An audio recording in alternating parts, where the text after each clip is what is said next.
உங்களுக்கான இன்றைய பிரபஞ்ச வார்த்தை.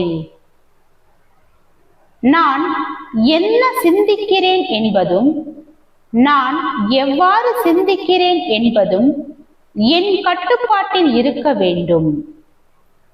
எனவே எனக்கு உதவக்கூடிய, உண்மையிலேயே எனக்கு பயனளிக்கக்கூடிய எண்ணங்களை எண்ணுவதை மட்டுமே நான் தேர்ந்தெடுக்க வேண்டும். உங்கள் எண்ணங்களை எந்த வடிவமைப்பில் நீங்கள் தேர்ந்தெடுக்கிறீர்கள், அந்த எண்ணம் எதை நோக்கி உள்ளது என்பதை பொறுத்தே உங்கள் வாழ்வு துன்பம் நிறைந்ததா அல்லது மகிழ்ச்சி நிறைந்ததா என்று உள்ளது. எனவே யார் எண்ணங்களை தங்கள் கட்டுப்பாட்டில் வைத்திருக்கிறார்களோ அவர்களே வாழ்வின் வெற்றியாளர்களாக மாறுகிறார்கள். வாழ்க வளமுடன்.